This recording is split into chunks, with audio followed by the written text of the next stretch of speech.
واقعہ کربلا تاریخ کا دردناک واقعہ ہے۔ یہ اقتدار کی جنگ نہیں تھی، اقدار کی جنگ تھی۔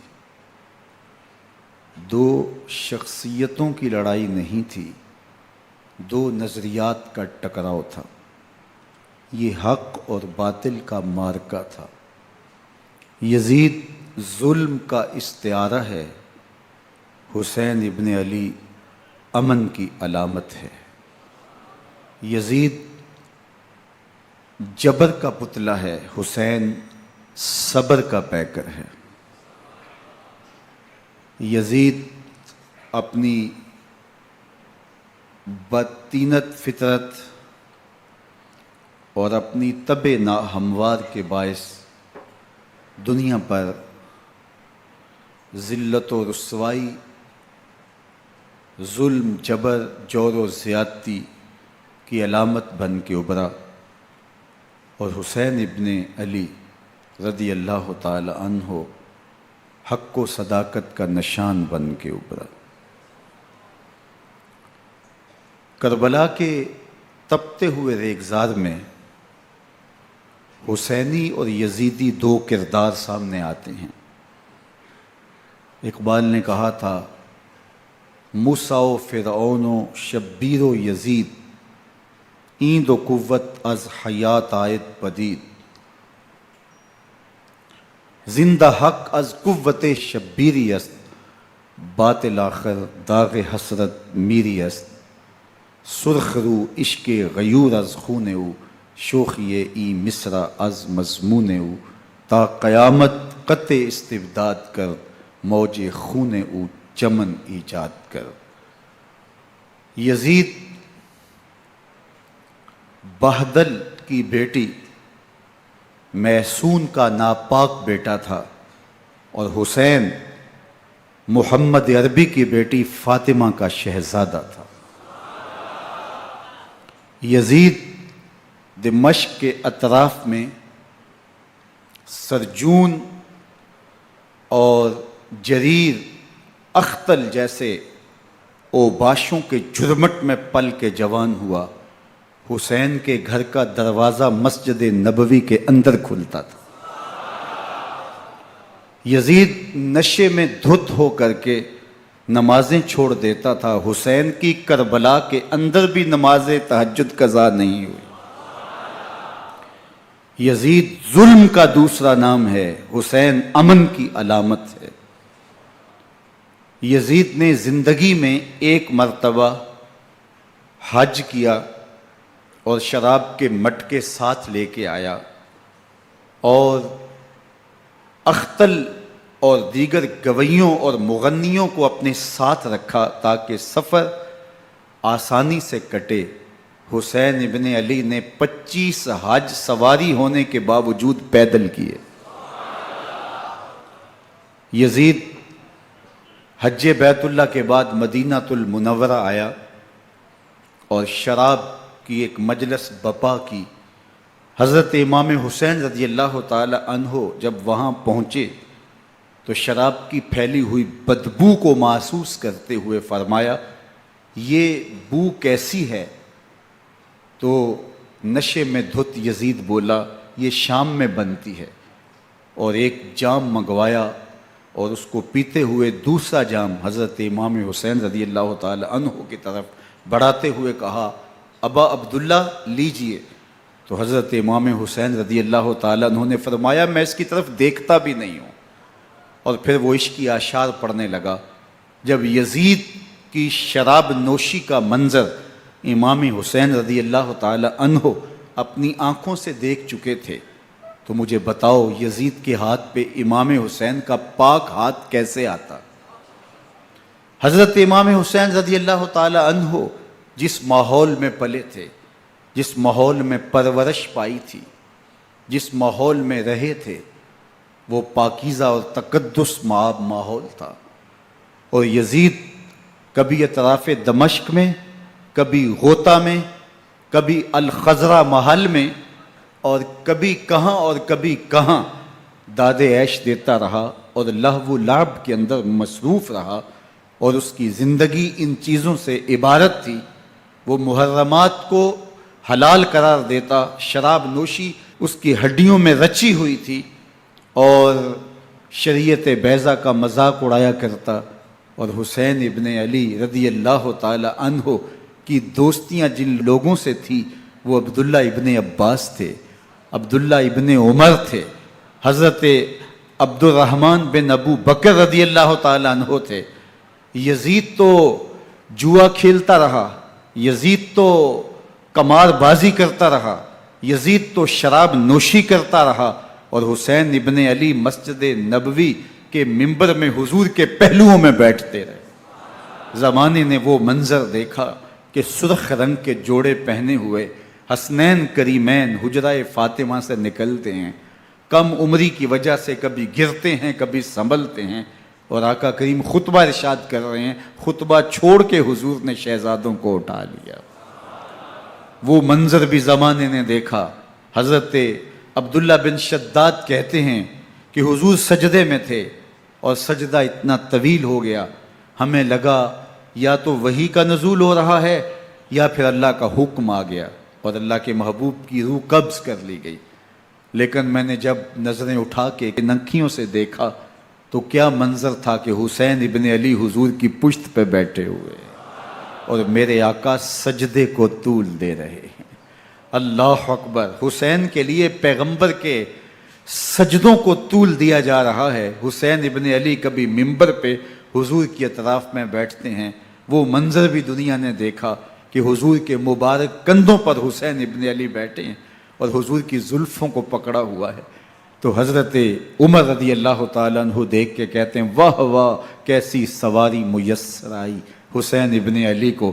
تو میرے آقا مسکرا کے کہتے ہیں عمر سواری دیکھتے ہو سوار بھی تو دیکھو۔ اللہ اکبر! حضرت اسامہ بن زید بن حارثہ رضی اللہ تعالیٰ عنہ فرماتے ہیں رات کا ایک پہر گزر گیا اور مجھے حضور سے کوئی کام تھا، میں آقا کریم کی خدمت میں حاضر ہوا، در دولت پہ دستک دی، حضور تشریف لائے تو چادر اوڑی تھی، بکل کی ہوئی تھی میرے حضور نے، تو میں نے اپنی حاجت کہی تو حضور نے میری حاجت پوری کر دی۔ لیکن ایک منظر میں نے دیکھا کہ حضور نے جو چادر کی بکل فرمائی تھی اس کے اطراف میں پہلوؤں میں ابھار تھے جس طرح اندر کوئی ہو۔ مجھ سے نہ رہا گیا، میں نے پوچھ لیا، میں نے کہا بندہ نواز چادر کے اندر کیا ہے؟ فَكَشَفَهُ، تو حضور نے چادر کو کھول دیا۔ فَإِذَا الْحَسَنُ وَالْحُسَيْنُ عَلَىٰ وَرِكَيْهِ، تو کہتے ہیں میں نے اپنی آنکھوں سے دیکھا ایک پہلو سے امام حسین لپٹے ہوئے تھے، ایک پہلو سے امام حسن لپٹے ہوئے تھے۔ فرمایا یہ میرے بیٹے ہیں، یہ میری بیٹی کے بیٹے ہیں، اے اللہ میں ان سے پیار کرتا ہوں، تو بھی ان سے پیار کر، جو ان سے پیار کرے اس سے بھی پیار کر۔ ان کی محبت کا درس دیا، ان کے پیار کا سبق پڑھایا، کہا ان سے پیار کرنے والا میرے سے پیار کرنے والا ہے، ان سے بغض رکھنے والا میرے سے بغض رکھنے والا ہے۔ ان کی تکلیف حضور کو بے چین کر دیتی تھی۔ حضرت سیدہ فاطمہ الزہرا رضی اللہ تعالی عنہ کے گھر کے قریب سے گزرے تو حضرت امام حسین کے رونے کی آواز آ رہی تھی، تو آقا کریم علیہ السلام نے فرمایا کہ فاطمہ حسین کو چپ کرواؤ، الا تعلمی ان بقاءہ یوزینی، تو جانتی نہیں حسین کا رونا مجھے دکھ دیتا ہے۔ حسین ابن علی کو حضور رونے نہیں دیتے تھے، ان کو دکھی نہیں ہونے دیتے تھے، کیونکہ رسول اللہ صلی اللہ علیہ وسلم جانتے تھے کہ یہ کتنے دکھ سہے گا، کتنی تکلیفوں سے گزرے گا اور کتنے مصائب سہے گا۔ زمانے نے وہ گھڑیاں بھی دیکھیں کہ حضرت حذیفہ بن یمان رضی اللہ تعالیٰ عنہ فرماتے ہیں کہ میں حضور کی خدمت میں نماز مغرب کی ادائیگی کے لیے حاضر ہوا، اور میں نے یہ اجازت خاص طور پہ اپنی ماں سے اس شرط پہ لی تھی کہ امی آپ مجھے اجازت دیں، میں حضور کی خدمت میں حاضر ہوتا ہوں، مغرب کی نماز بھی ادا کروں گا اور پھر حضور سے عرض کروں گا حضور میرے لیے اور میری ماں کے لیے بخشش کی دعا کر دیجئے۔ ماں نے اس شرط پہ اجازت دے دی اور میں حضور کی خدمت میں آ گیا، نماز مغرب ادا کی، سلام پھرا تو میرے دل میں آرزو تھی میں حضور سے عرض کروں حضور میرے لیے اور میری ماں کے لیے مغفرت کی بخشش کی دعا کر دیں، لیکن حضور عبادات میں ذکر میں نوافل میں ایسے مشغول ہوئے کہ میں آرزو رکھنے کے باوجود بھی عرض نہ کر سکا۔ خیر نماز عشاء کا وقت ہوا، اذان پکاری گئی، حضور مصلی پہ آئے، نماز پڑھی، سلام پھرا، تو میرے دل میں پھر خیال آیا کہ ماں سے ایک نماز کی چھٹی لی تھی، نمازیں بھی 2 ہو گئیں، ماں نے جاتے پوچھنا ہے حضور سے میرے لیے اور اپنے لیے مغفرت کی، بخشش کی دعا کروائی تھی، تو کیا جواب دوں گا؟ اور حضور اٹھے اور کاشانہ اقدس کی طرف چل دیے۔ اب میرے دل میں یہ خیال رہ کے آ رہا تھا کہ ماں کو کیا جواب دوں گا؟ میں تو حضور سے بخشش و مغفرت کی دعا کروا ہی نہیں سکا۔ جب حضور چل پڑے تو غیر ارادی طور پہ میں بھی حضور کے پیچھے چل پڑا۔ چلنے میں تھوڑی سی رفتار تیز ہو گئی، جس سے قدموں کی آہٹ پیدا ہوئی، تو جب آواز پیدا ہوئی تو حضور نے رخ پھیرے بغیر فرمایا من ھذا، میرے پیچھے پیچھے کون آ رہا ہے؟ پھر خود ہی کہا حذیفہ تو نہیں؟ تو میرا دل دھڑک رہا تھا، قلت نعم، میں نے کہا جی جی حضور میں حذیفہ ہوں۔ فرمایا ما حاجتوں کا غفر اللہ لک ولامک، کیا کام ہے؟ اللہ تجھے بھی بخش دے، تیری ماں کو بھی بخش دے۔ اب جو کام تھا وہ جنبش لب سے پہلے ہی ہو گیا، یہاں تو لفظوں کا سہارا بھی نہیں لینا پڑتا، وہ بند لبوں کی بولیاں بھی سنتے ہیں۔ اقبال بولا ہے فروغت صبح آثار و دہور، چشم تو بی نندائے ما فی الصدور، تیری نظر تو سینوں کے چھپے راز بھی دیکھتی ہے۔ تو کہا ما حاجتوں کا غفر اللہ لک ولامک،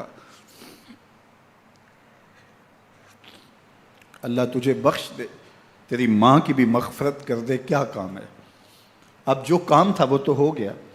تو میرے حضور نے ارشاد فرمایا حذیفہ سنو، ابھی ایک فرشتہ آیا ہے جو اس سے قبل دھرتی پر پہلے کبھی نہیں آیا، آج پہلی مرتبہ اللہ سے اجازت لے کے 2 کام کرنے آیا ہے۔ ایک تو مجھے سلام کرنے آیا ہے، اور دوسرا خوشخبری دینے آیا ہے کہ آپ کی بیٹی فاطمہ جنتی عورتوں کی سردار ہے، اور حسن اور حسین جنتی جوانوں کے سردار۔ ایک طرف یزید ناپاک میسون کا پلیت بیٹا، اور ایک طرف محمد عربی کا نواسا، فاطمہ کے دودھ کا اثر، علی المرتضیٰ کے خون کی تاثیر، رسول اللہ صلی اللہ علیہ وسلم کے کندھوں پہ بیٹھنے والا۔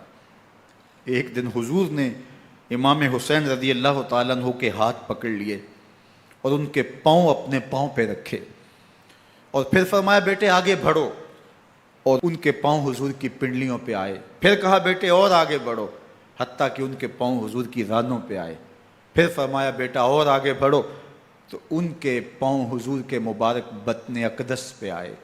پھر بازوؤں کو کھینچ کے اپنے قریب کیا، اور حسین ابن علی کے منہ میں اپنی زبان رکھ دی، اور وہ اس طرح چوس رہے تھے جس طرح کھجور چوسی جاتی ہے۔ تو اللہ کے محبوب علیہ السلام نے حسین ابن علی کو اپنی زبان کا لعاب دہن دے کر کے، وہ شیر رحمت دے کر کے، وہ کوثر و تسلیم سے پاکیزہ تر آب رحمت عطا کر کے ان کی ہمیشہ کے لیے پیاس بجھا دی، تاکہ کل کربلا کے تپتے ہوئے ریگزار میں حسین ابن علی کو پیاس کی شدت تنگ نہ کرے اور پائے استقلال میں لغزش نہ آنے پائے۔ ان نازوں سے پالے ہوئے حسین کو، ان محبتوں سے پالے ہوئے حسین ابن علی کو امتحان بھی اتنے بڑے درپیش تھے۔ یاری تیری سونا پر ازمیشاں تیریاں اگ، سونا پرکھیا جامدہ ہے نال اگاں دے لگ۔ جتنا بڑا شخص ہوتا ہے اتنی آزمائشیں بھی بڑی ہوتی ہیں۔ پیغمبر رحمت کی آغوش میں کھیلنے والا، حجرہ فاطمہ کا جانشین، مصلی رسول کا وارث، منبر رسول صلی اللہ علیہ وآلہ وسلم پر حضور کے مبارک پہلو اور گود میں بیٹھنے والا حسین، حضور کی زبان چوسنے والا حسین، حضور کے کندھوں پہ سواری کرنے والا حسین، آقا کریم علیہ الصلوۃ والسلام کے مبارک سجدے کی حالت کے اندر حضور کی پشت پہ کھیلنے والا حسین، جس حسین کا دروازہ مسجد نبوی کے اندر کھلتا تھا اور یزید کی کرتوتوں کے چشم دید گواہ تھے۔ یزید جب تخت نشین ہوتا ہے تو اسے یہ فکر ہوتی ہے کہ امام حسین، عبداللہ بن زبیر، عبداللہ بن عمر، عبداللہ ابن عباس، یہ میری بیعت کریں. اور وہ ولید بن عقبہ کو لکھتا ہے کہ ہر صورت میں ان کی بیعت لو، اور اگر بیعت نہ دیں تو سختی کرو. حضرت امام حسین رضی اللہ تعالی عنہ کو بلاوا آتا ہے کہ آپ کو دارالامارت میں گورنر ہاؤس میں بلایا جا رہا ہے. ولید بن عقبہ کا پیغام آپ کو پہنچتا ہے. آپ اس وقت فرماتے ہیں کہ اس وقت جو پیغام پہنچا ہے وہ کسی خطرے سے خالی نہیں ہے. تو کچھ سواروں کو ساتھ لیا، کہا تم دارالامارت کے باہر کھڑے رہنا، اگر میری آواز بلند ہوئی تو اندر آ جانا، ورنہ تم انتظار کرنا. آپ اندر گئے. ولید بن عقبہ نے مروان کو بھی بلایا تھا. مروان بن حکم یہ گورنر مدینہ ولید سے پہلے رہ چکا ہے، تو اس نے مشورہ دیا کہ سختی کی جائے. خیر ولید بن عقبہ نے کہا کہ یہ خط ہے، حضرت امیر معاویہ کا انتقال ہو گیا اور یزید تخت نشین ہوا ہے، لہٰذا وہ آپ سے بیعت کا مطالبہ کرتا ہے. تو حضرت امام حسین رضی اللہ تعالیٰ عنہ نے فرمایا کہ میرے جیسا شخص یوں چھپ کے بیعت نہیں کر سکتا. اور آپ واپس پلٹے. مروان بن حکم نے ولید بن عقبہ کو کہا کہ یہ موقع ہے جانے نہ دیا جائے، اگر یہ نکل گئے تو دوبارہ تم قابو نہیں پا سکو گے، اور انہیں یہیں قتل کر دیا جائے. حضرت امام حسین رضی اللہ تعالیٰ عنہ نے یہ بات سن لی. کہتے ہیں حضرت امام حسین انہی قدموں کے بل واپس پلٹے اور مروان بن حکم سے مخاطب ہو کے کہا، مروان کیا بول رہا ہے؟ وہ خاموش ہو گیا. فرمایا تو جانتا نہیں ہم کون ہیں؟ آنا حسین ابن علی ابن ابی طالب، میں حسین ہوں، میں علی کا بیٹا ہوں. ہمارے گھر میں قرآن اترتا رہا ہے، وحی کا نزول ہوتا رہا ہے، اور یزید فاسق ہے، فاجر ہے، مسلمانوں کا قاتل ہے اور شرابی ہے. میں ڈنکے کی چوٹ پہ یزید کی بیعت سے انکار کرتا ہوں. بس حیدری کچھار سے محمدی شیر نکل آیا ہے. اب اوسان خطا ہو گئے، راستہ چھوڑ دیا، واپس آئے. سیدہ زینب سے ملے. کہا مدینے کو چھوڑنا پڑے گا. کہا بھیا کیا ہوا؟ کہا یزید بیعت لینے پہ مصر ہے اور میں کسی صورت بھی بیعت نہیں کروں گا. رسول اللہ کا مدینہ ہمارے خون سے لالہ زار بنے گا. میں نہیں چاہتا کہ حضور کے شہر نور کی حرمت پامال ہو.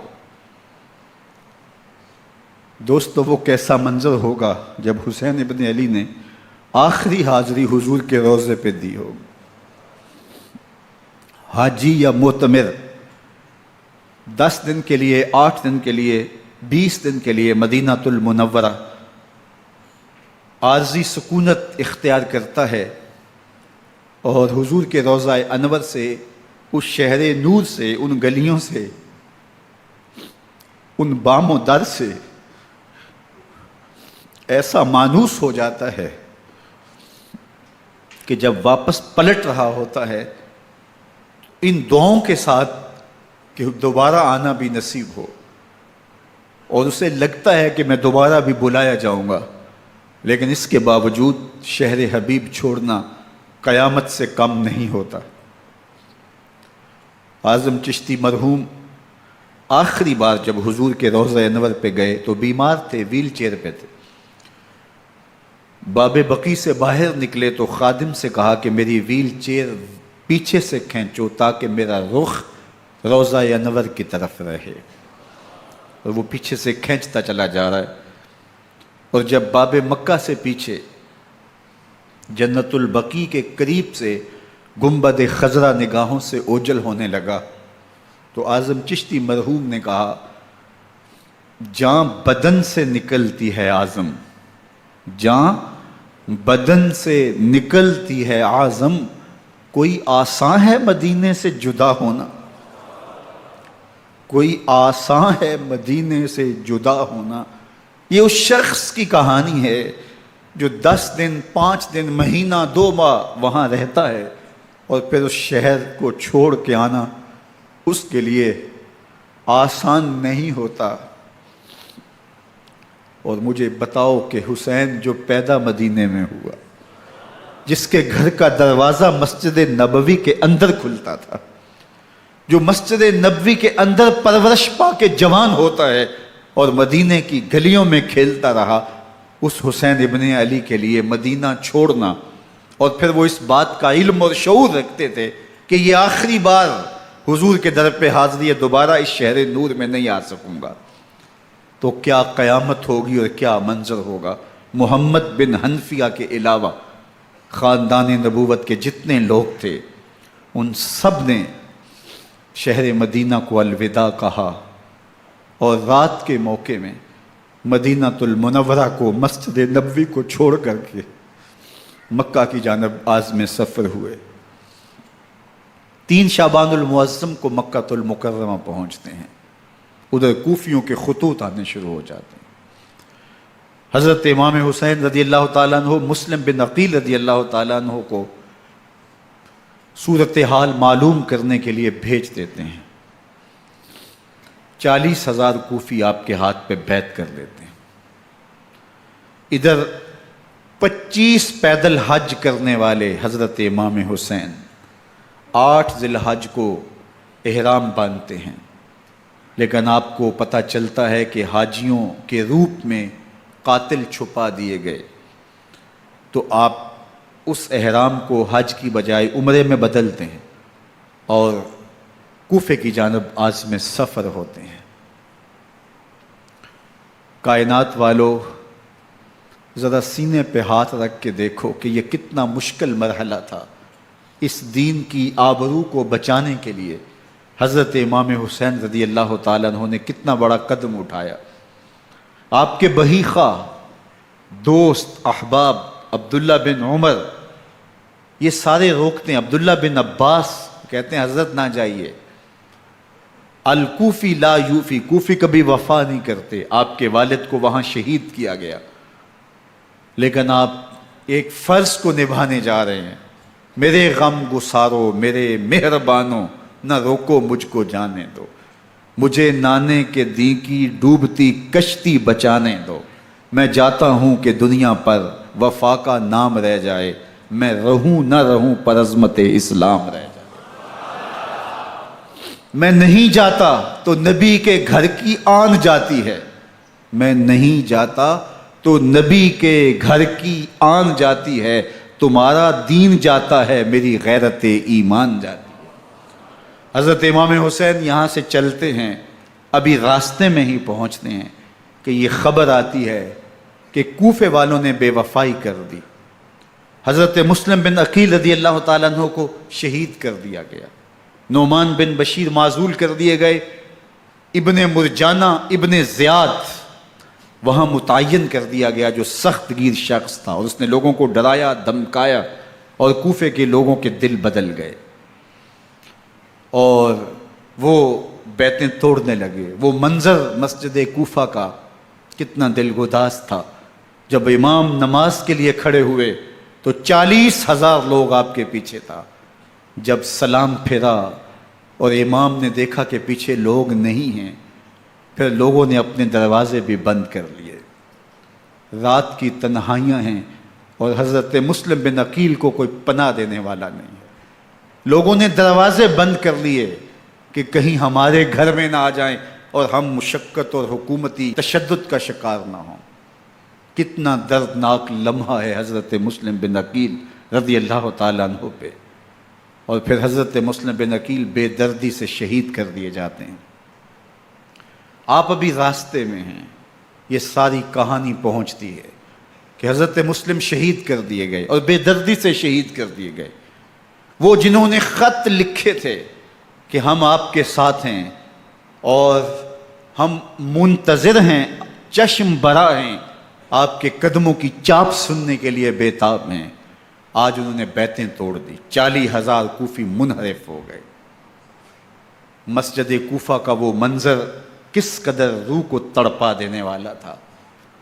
ہم پچھلے سال عصر اور مغرب کے درمیان جب کوفہ پہنچے تو سورج ڈوبنے کے قریب تھا۔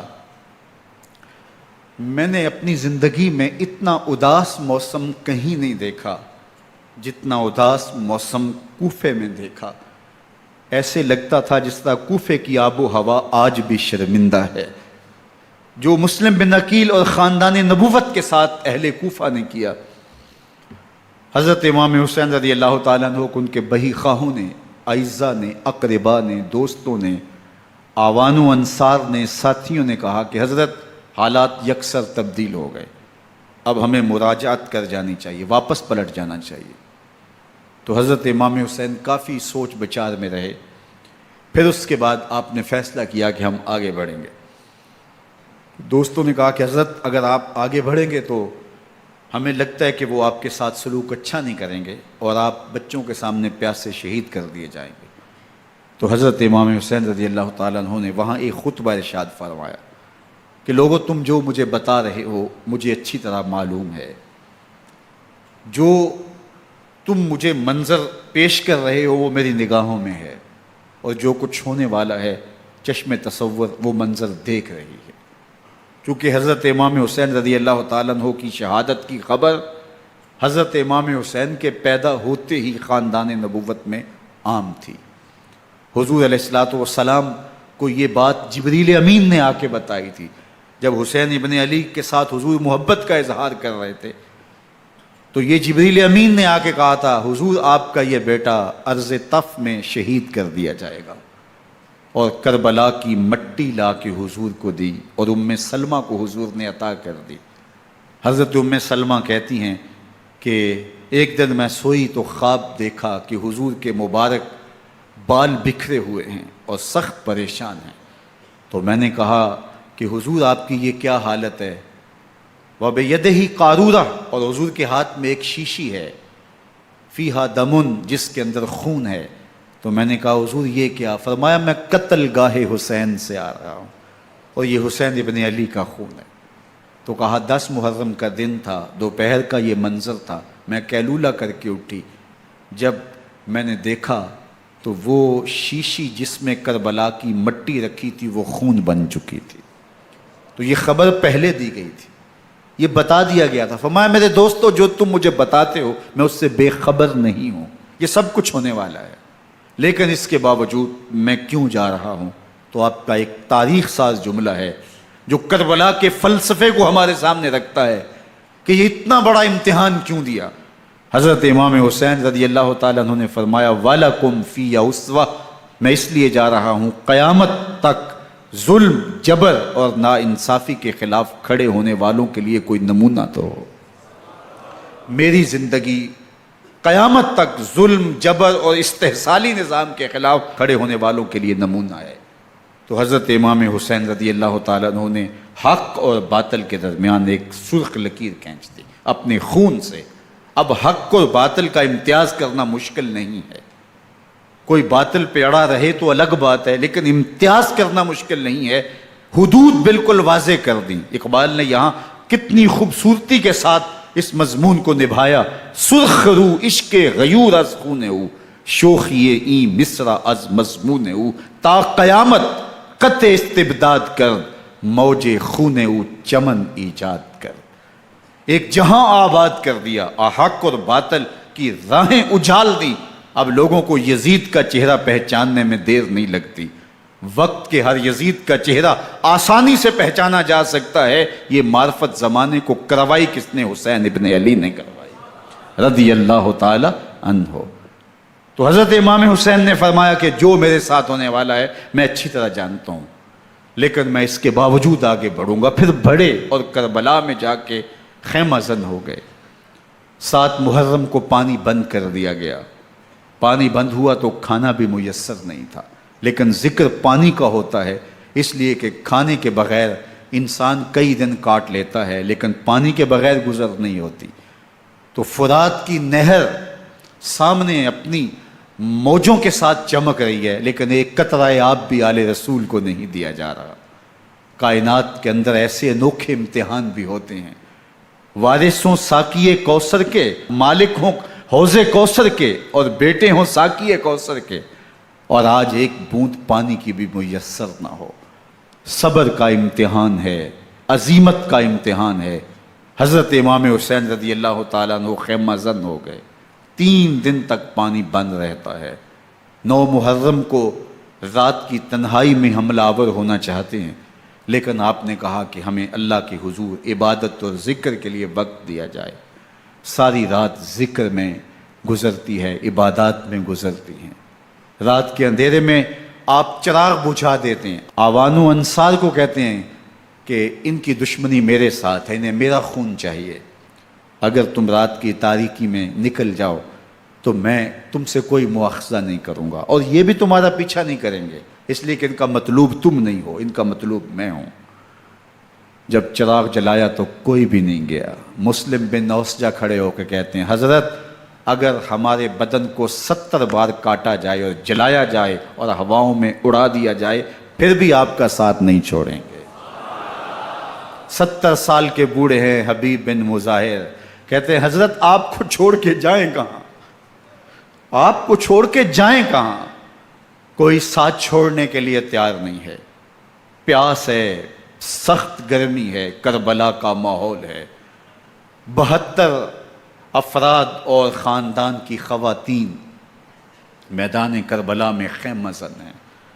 دوسری طرف لشکر اعداء اشقیا 22,000 کی تعداد میں مقابلے میں، ایک روایت 30,000 کی ہے۔ ان صرف 72 پیاسے لوگوں کے لیے اتنے لوگوں کو جمع کرنے کا مقصد خوف زدہ کرنا تھا۔ شرط ہے کہ یزید کی بیعت کر لیں، محاصرے توڑ دیں گے، پانی دستیاب ہوگا، اعزاز و اکرام سے نوازا جائے گا، خزانوں کے منہ کھول دیے جائیں گے۔ لیکن حسین ابن علی کہتے تھے سب کچھ لٹ جائے گا، باطل کے ہاتھ پہ ہاتھ نہیں رکھوں گا۔ اللہ اکبر۔ اب صبح طلوع ہوتی ہے، عاشور کا دن چڑھتا ہے، سورج اپنی پوری تمازت کے ساتھ گرمی برسا رہا ہے۔ آج خاندان نبوت کا امتحان زمانے نے دیکھنا ہے۔ رسول اللہ کا لعاب چوسنے والا اس کے صبر کا آج امتحان ہے، حضور کے کندھوں پہ کھیلنے والے حسین کا آج امتحان ہے۔ اللہ اکبر۔ حسین ابن علی تمام حجت کرتے ہیں میں نے تمہارا کچھ نہیں بگاڑا، میں نے کسی کا خون نہیں کیا، میں نے کوئی زیادتی نہیں کی، تم کیوں میرے قتل کے در پہ ہو؟ تم جانتے نہیں میں کون ہوں؟ میں تمہارے نبی کا نواسا ہوں، رسول اللہ صلی اللہ علیہ وآلہ وسلم کے کندھوں پہ کھیلتا رہا ہوں، حضور کا لعاب چوستا رہا ہوں، اور میں بوسہ گاہ رسول صلی اللہ علیہ وآلہ وسلم ہوں۔ لیکن ان اشقیاء کے دل پر کوئی چیز اثر انداز نہیں ہوتی۔ ایک ہور ہے، اللہ اس کے دل میں نرمی ڈالتا ہے۔ پہلے تو امام حسین کو گھیر کے لے کر کے آتا ہے، لیکن بعد میں وہ قافلہ یزید سے قافلہ حسین کی طرف آ جاتا ہے۔ امام حسین فرماتے تو دنیا میں بھی ہو رہے، آخرت میں بھی ہو رہے، آزادی مل جاتی ہے۔ باقی 22,000 کا لشکر جرار امام حسین کے قتل کے در پہ ہے۔ پھر تاریخ نے خاندان نبوت کا وہ انوکھا امتحان دیکھا۔ حضرت امام حسین کے بچے بالخصوص خواتین پیاس کی شدت میں حلق خشک ہیں۔ حضرت سکینہ تڑپ کے اپنے باپ سے کہتی ہیں کہ مجھے 6 ماہ کے لیے اصغر کی پیاس نہیں دیکھی جا رہی۔ بچے کو ہاتھوں پہ اٹھاتے ہیں اور نہر فرات کے کنارے پہنچ کے فرماتے ہیں اشقیاء سے مخاطب ہو کے تمہارا معاملہ میرے ساتھ ہے، اس 6 ماہ کے بچے نے تمہارا کچھ نہیں بگاڑا، اور چلو بھر کے اس کا حلق سیراب کرنا چاہتے ہیں۔ ایک 2 شاخہ تیر آتا ہے جو حضرت علی اصغر کے گلے کو چیر دیتا ہے۔ راوی لکھتے ہیں کہ وہ عام تیر نہیں تھا، جانوروں کو شکار کرنے کے لیے جو بڑے تیر ہوتے ہیں وہ 2 شاخہ تیر تھا۔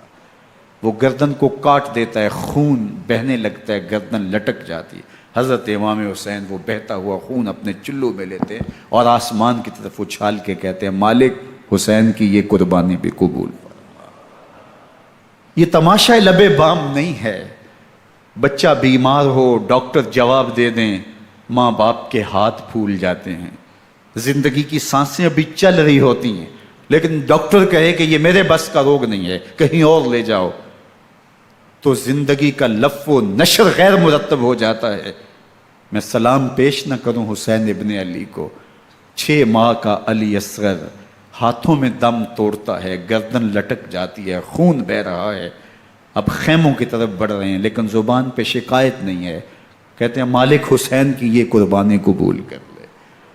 اب خیموں کی طرف آنا، شہر بانوں ام رباب سیدہ زینب حضرت سکینہ سلام اللہ علیہا کا سامنا کوئی آسان کام نہیں تھا، لیکن حسین ابن علی آتے ہیں، شہزادے کو یہاں خیموں کے قریب رکھ کے کہتے ہیں کہ یہ حوض کوثر سے سیراب ہو گیا ہے۔ اللہ اکبر، کوہرام مچ جاتا ہے خیموں کے اندر، کیا منظر ہوگا اور ان کو کن الفاظ کے پیرائے میں ڈھال کر کے ان کیفیات کو بیان کیا جا سکتا ہے جو اہل بیت کے خیموں کے اندر علی اصغر کی شہادت کے بعد کا منظر رقم ہو رہا ہوگا۔ اللہ اکبر، ادھر اشکیا آوازیں دے رہے ہیں، مبارزت کے لیے پکار رہے ہیں۔ زمانے نے پھر وہ منظر بھی دیکھا کہ جوان بیٹے کو 18 سال کی کمائی حضرت امام حسین میدان عمل میں بھیج رہے ہیں۔ وہ علی اکبر جو حسین کا نور نظر ہے، آنکھوں کا قرار ہے، دل کی تسکین ہے۔ اور پھر حضرت علی اکبر جب گھوڑے کی زین سے فرش زمین پہ گرتے ہیں تو باپ کو آواز دیتے ہیں، اور حضرت امام حسین جو ہے وہ آگے جا کے بیٹے کی لاش اٹھاتے ہیں۔ اللہ اکبر، 18 سال کے بیٹے کی لاش کو کندھوں پہ اٹھا کے خیموں تک لاتے ہیں اور ہاتھ پھیلا کے کہتے ہیں مالک حسین کی یہ قربانی بھی قبول فرما۔ کبھی قاسم بن حسن کی لاش اٹھا کے لاتے ہیں، کبھی اون و محمد کی لاشیں اٹھا کے لاتے ہیں، بتیجوں کی، بھانجوں کی، بھائی عباس کے کٹے ہوئے بازو اور زخموں سے چھدا ہوا لاشا۔ کیا کیا قیامتیں تھیں جو اس کربلا کے ایک میدان کے اندر نہیں توڑی گئیں۔ حضرت امام حسین پر دکھ پہ دکھ، تکلیفوں پہ تکلیفیں، اب 71 لاشیں اٹھا کے خیموں تک پہنچا چکے، اور ادھر مبارزت کی دعوت دی جا رہی، آؤ میدان عمل میں آؤ، اب دیر کیوں کر رہے ہو۔ رسول اللہ کا حرم، رسول اللہ کی شہزادیاں جو نازوں میں پلی تھیں، وہ کلیاں جو شبنم کا بوجھ بھی گوارا نہیں کر سکتی تھی، آج مصیبتوں کے پہاڑ ٹوٹ گئے۔ حضرت امام حسین کبھی شہربانوں کو، کبھی ام رباب کو دلاسا دیتے ہیں، کبھی حضرت زینب کو کہتے ہیں۔ حضرت زینب کربلا کے اس میدان کے اندر بڑے حوصلے کے ساتھ اپنے بھائی کے ساتھ کھڑی رہی، اپنے 2 بیٹے راہ خدا میں پیش کیے، ان کی لاشیں وصول کی، لیکن زینب جس جرأت کے ساتھ، جس پامردی کے ساتھ اس سارے منظر کو حوصلے کے ساتھ سہتی رہی، وہ یقیناً حوصلہ سیدہ زینب سلام اللہ علیہا کا ہی ہے۔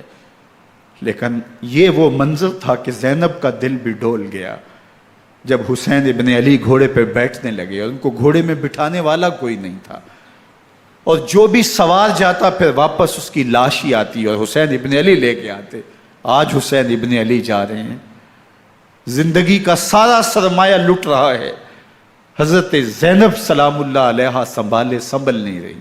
حضرت امام رضی اللہ تعالیٰ عنہ اٹھے اور آپ نے حضرت زینب کو صبر کی تلقین کی اور کہا کہ صبر ہی بہترین ذریعہ ہے اور اللہ کی قربت کا ایک بہترین سبب ہے، اور ان کو صبر کی تلقین کرتے ہوئے فرمایا کہ میرے بعد تم نے اس ذمہ داری کو سنبھالنا ہے اور ان مخدرات اسلام کی، ان شہزادیوں کے پردے کی تم نے حفاظت کرنی ہے۔ اور پھر گھوڑے کی زین کس کے امام حسین لشکر اشکیا کی طرف بڑھتے ہیں۔ اب خیموں سے سسکیوں کی آواز آ رہی ہے، ان کا سردار، ان کا تاجدار آج سب کو چھوڑ کے کربلا کے میدان کی طرف بڑھ رہا ہے۔ جرم کیا کیا، قصور کیا کیا، اس نے کیا زیادتی کی کہ آج نیزوں اور انیوں کے مقابلے میں 22,000 کا لشکر حضرت امام حسین پہ ٹوٹ پڑتا ہے۔ آپ پھر اتمام حجت کرتے ہیں، میں نے کسی کو قتل نہیں کیا، خون ناحق نہیں بہایا، میرے خون کے درپے کیوں ہو، اپنی آخرت کیوں برباد کرتے ہو، تم جانتے نہیں میں کون ہوں، میں تمہارے نبی کا نواسا ہوں۔ لیکن ابن زیاد کہتا ہے مقابلے میں آؤ۔ پھر حضرت امام حسین رضی اللہ تعالیٰ عنہ مقابلے میں آتے ہیں، اور جب گھوڑے کو ایڑ لگا کے دشمن اشقیاء پہ ٹوٹتے ہیں تو پھر ایسا منظر ہوتا ہے کہ وہ بھیڑ بکریوں کی طرح آگے بھاگتے ہیں۔ 71 زخم کلیجے پہ لیے شجاعت کا یہ پیکر جب میدان میں آتا ہے، آواز آتی ہے یہ کون ذی وقار ہے، بلا کا شاہ سوار ہے، لباس ہے پھٹا ہوا غبار سے اٹا ہوا، تمام جسم نازنی چدا ہوا کٹا ہوا، یہ نبی کا نور عین ہے، یہ بالیقین حسین ہے، یہ حسین ابن علی ہے رضی اللہ تعالیٰ عنہ۔ پھر چاند بادلوں میں گھر جاتا ہے، شامی غنڈے تیر برساتے ہیں، تلواروں سے آپ کے بدن پر ضربیں لگاتے ہیں اور نیزوں سے آپ کے بدن کو پرو دیتے ہیں۔ جب آپ کا پیراہن بعد میں اتارا گیا تو آپ کے پیراہن میں 122 سوراخ تیروں کے تھے، 33 زخم تلواروں کے اور 34 گھاؤ نیزوں کے تھے۔ جب گھوڑے کی زین سے فرش زمین پر آئے، بدن چھلنی تھا، زخم زخم سے خون بہ رہا تھا، 3 دن کا پیاسا حسین، اللہ اکبر، بدن زخموں سے چور، 71 لاشیں کلیجے پہ لیے، مخدرات اسلام کے پردے کا خیال دل میں الگ ہے، لیکن گھوڑے کی زین سے جب فرش زمین پہ امام حسین آتے ہیں، زبان پہ ہائے نہیں، نالا و شیون نہیں، چیخ و پکار نہیں، آتے ہی پیشانی سجدے میں رکھتے ہیں اور پکارتے ہیں اللہم ردن بقضائک وصبرن علی بلائک تسلیما لامرک سبحان ربی العالی۔ مالک گھر لٹا کے، بچے لٹا کے، خاندان سب کچھ قربان کر کے، اپنے بدن کو زخموں سے چھلنی کروا کے، تیروں اور نیزوں کی انیوں سے اپنے آپ کو زخمی کروا کے، تیرے حضور سر جھکا کے یہ اقرار کرتا ہوں کہ حسین تیری تقدیر پہ راضی ہے، مالک تو بھی بتا، تو بھی حسین پہ راضی ہوا ہے کہ نہیں ہوا۔ آواز آ رہی ہے، اس پیاسے پر علی شیر خدا کو ناز ہے، اس نواسے پر محمد مصطفیٰ کو ناز ہے۔ اوروں نے بھی سجدے کیے پر اس کا عجب انداز ہے، اس نے وہ سجدہ کیا جس پر خدا کو ناز۔ حسین ابن علی رضی اللہ تعالیٰ عنہ کا سر انور دستے قاتل نے تب کاٹا جب وہ سجدے میں جھکا ہوا تھا۔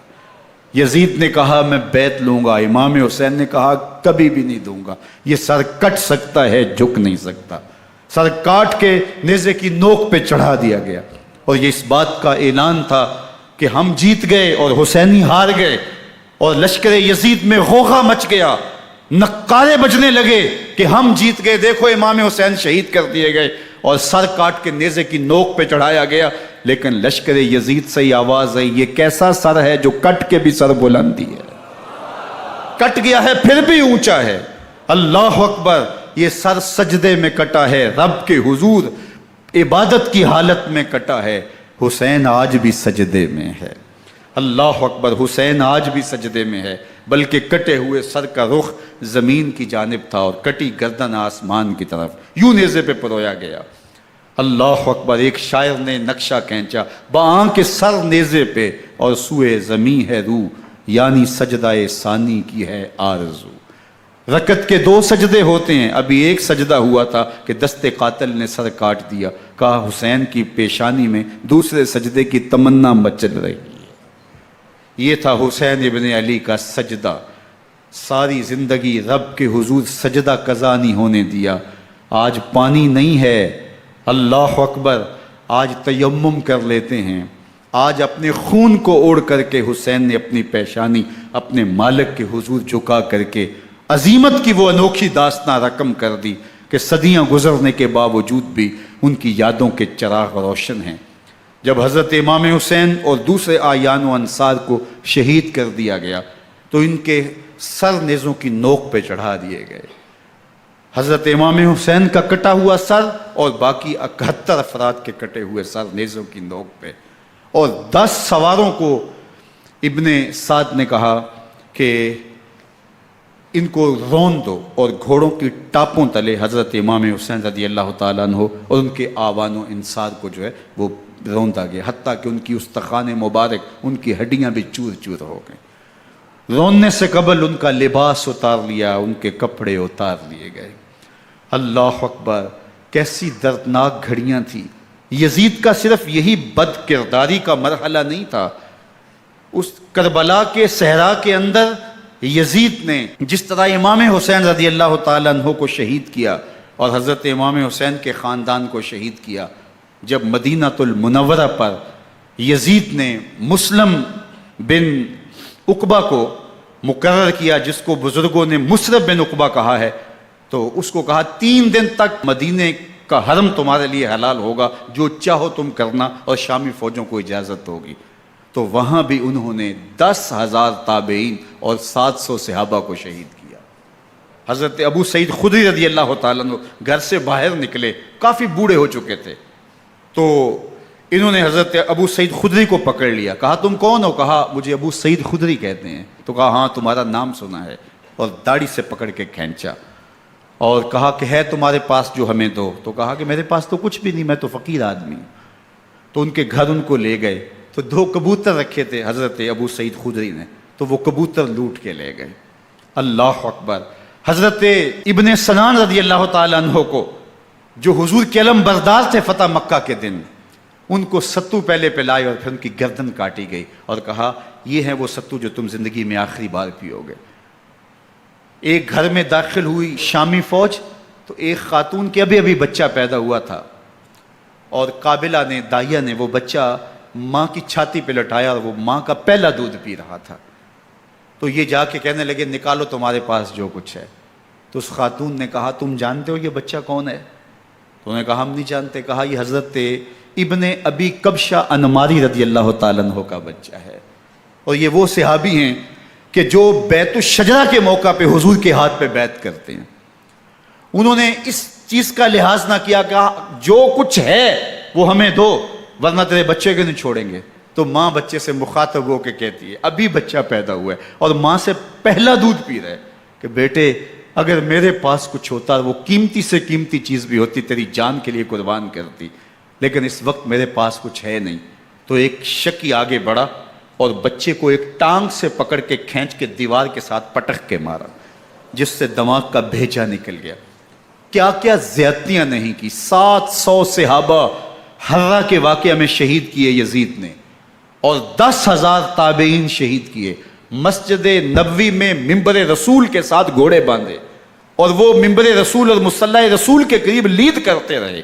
حضرت سید عبد المسیب فرماتے ہیں میں نابینا تھا اور حضور کے روضہ انور کے پاس بیٹھا تھا، اور یزید کے سپاہی آتے، جو بھی مسجد میں نظر آتا پکڑ کے لے جاتے، مجھے نابینا سمجھ کے چھوڑ دیتے، لیکن میں پریشان تھا کہ ظہر کا وقت ہوگا، عصر کا وقت ہوگا، مغرب عشاء کا وقت ہوگا، نہ اذان، نہ اقامت، نہ جماعت، تو کیسے مجھے پتہ چلے گا کہ نماز کا وقت ہو گیا، اور کیسی میری نمازوں کا کیا بنے گا؟ میں اس فکر میں بیٹھا تھا۔ لم ازل اسمع الاذان والاقامت من قبر رسول اللہ صلی اللہ علیہ وآلہ وسلم۔ فرماتے ہیں جب بھی پھر نماز کا وقت آیا، گنبد خضرا سے اذان کی بھی آواز آئی، اقامت کی بھی آواز آئی۔ 3 دن تک مسجد نبوی کے اندر گھوڑے بندے رہے، اور مدینہ کی حرمت پامال کی۔ مدینہ کے گھروں کے اندر یہ بدکماش داخل ہوئے، اور جو بدکاریاں انہوں نے کی، کلیجہ منہ کو آتا ہے۔ 1002 شیزائیں ان بدکاروں کی بدکاریوں کی وجہ سے کنواری حالت کے اندر حاملہ ہوئی۔ 3 دن تک مدینے کا حرم انہوں نے پامال کیا، اور پھر مکہ المکرمہ میں کعبۃ اللہ پر گولے برسائے، اور کعبہ کا غلاف جل گیا۔ وہ تو یزید مر گیا، اور حضرت عبداللہ ابن زبیر رضی اللہ تعالیٰ عنہ نے اپنی خلافت کا اعلان کیا۔ یزید کے یہ کرتوت تھے، ادھر اہل مدینہ کو ستایا، ادھر اہل مکہ کو ستایا، اور رسول اللہ صلی اللہ علیہ وسلم کے خانوادے کی بے حرمتی اور توہین کی۔ نہ صرف انہیں قتل کیا گیا، ان کی لاشوں پہ گھوڑے دوڑائے۔ ابن سعد اور شمر جو ہے وہ خیموں میں داخل ہوا، اور مخدرات اسلام کی چادریں چھیننے کی کوشش کی۔ حضرت زینب سلام اللہ علیہ نے مخاطب ہو کے کہا ہمارے چہرے کے رکھوالے چلے گئے ہیں، ظالم تو خیال نہیں کرتا ہم رسول اللہ کی بیٹیاں ہیں۔ حضرت شہربانو، حضرت زین العابدین اور حضرت زینب سلام اللہ علیہ، ان تینوں کو ایک اونٹ پہ باندھا گیا، اور باقی اونٹوں پہ باقی سادات کو، حضور کی شہزادیوں کو باندھا گیا، رسیوں میں جکڑا گیا، اور اونٹوں پہ باندھ کر کے کوفے کی جانب آگے آگے شہیدوں کے سر چل رہے ہیں، اور پیچھے یہ قافلہ چل رہا ہے۔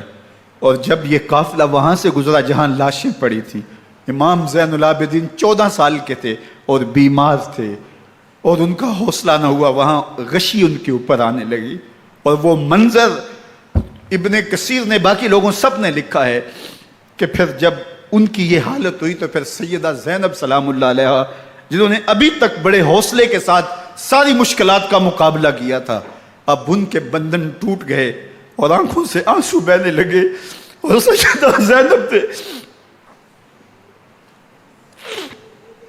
امام حسین رضی اللہ تعالیٰ عنہ کی لاش پہ کھڑے ہو کے، اور وہ روندی ہوئی لاش، ٹوٹی ہوئی ہڈیاں، اور وہ پریشاں بدن، کٹا ہوا سر نیزے کی نوک پہ، اور لاش یہ پڑی ہے، تو حضرت سیدہ زینب نے مدینے کی طرف منہ کر کے جو ہے وہ حضور سے فریاد کی، یا محمد آہو، یا محمد آہو، ھذا حسین بالآراء مزمل بالدماء، یا محمد آہو بناتوں کا سبایا۔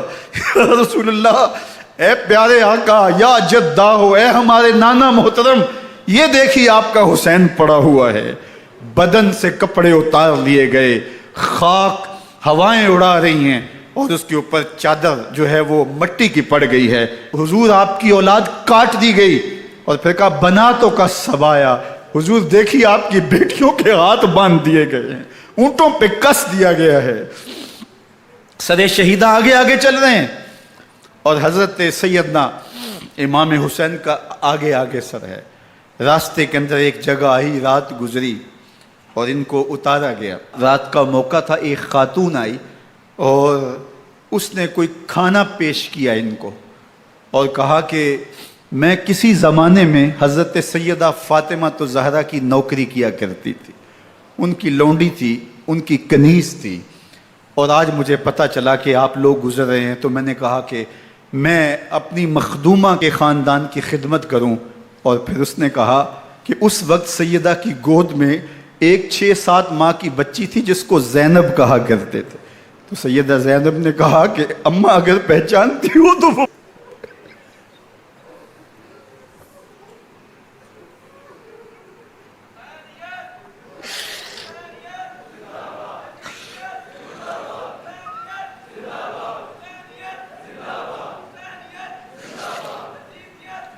یہ تاراج اور لٹا ہوا کارواں پھر وہاں سے کوفے میں کیسے پہنچا، اور کوفے کے اندر سیدہ زینب سلام اللہ علیہا نے وہ یزید کے دربار میں، ابن زیاد کے دربار میں وہ جرأت آمیز جو باتیں کہیں، اللہ اکبر، زینب کی زبان میں علی کی خطابت بول رہی تھی، اور پھر دشمن اور دوست سارے رونے لگے، اور وہ کیا دل گداز منظر تھے۔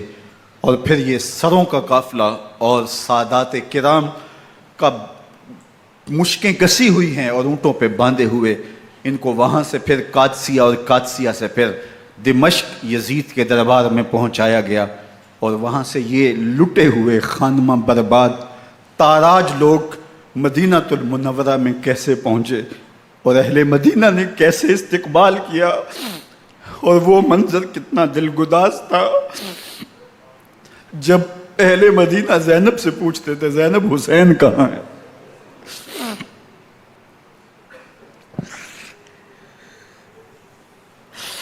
بے مروت بے وفا تیرا بھی کیا افسانہ ہے، جس نے اپنی ہی شمع کو گل کیا تو وہ پروانہ ہے۔ اپنے پیغمبر کے شہزادوں کو اور اپنے پیغمبر کی شہزادیوں کو جو دکھ اس امت نے دیے، یہ کائنات کی ایک انوکھی داستان ہے۔ اللہ ہمیں اسوہ شبیری پہ عمل کی توفیق عطا کرے اور ان کے نقوش پاک کی برکتیں دے، اہل بیت کی محبت ہماری روحوں میں جذب کر دے، اور جس عظیمت کے ساتھ، جس حوصلے کے ساتھ انہوں نے دکھوں کو جھیلا، جو دہکتی آگ کے شعلوں پہ سویا وہ حسین، جو جواں بیٹے کی میت پر نہ رویا وہ حسین، جس نے سب کچھ کھو کے کچھ نہ کھویا وہ حسین، مرتبہ اسلام کا جس نے دوبالا کر دیا، خون نے جس کے دو عالم میں اجالا کر دیا، جو کہ سوزے غم کو سانچے میں خوشی کے ڈھال کے مسکرایا موت کی آنکھوں میں آنکھیں ڈال کے۔ اے حسین ابن علی تم پر سلام، نازش آل نبی تم پر سلام۔ ذرا میرے ساتھ یہ پڑھ لیجئے، اے حسین ابن علی تم پر سلام، نازش آل نبی تم پر سلام، تم پہ لاکھوں رحمتیں لاکھوں سلام، اے شہیدان محبت کے امام، لالا گوں لالا بدن لالا کفن، اے چمن اندر چمن اندر چمن، زندگی ہی زندگی تیری حیات، اے حیات اندر حیات اندر حیات، افتخار ملت بیضا ہے تو، رب کعبہ کی قسم یکتا ہے تو، فخر کا دل میں دریچہ باز کرنا چاہیے، جن کا تو آقا ہے ان کو ناز کرنا چاہیے۔ وآخر دعوانا ان الحمدللہ رب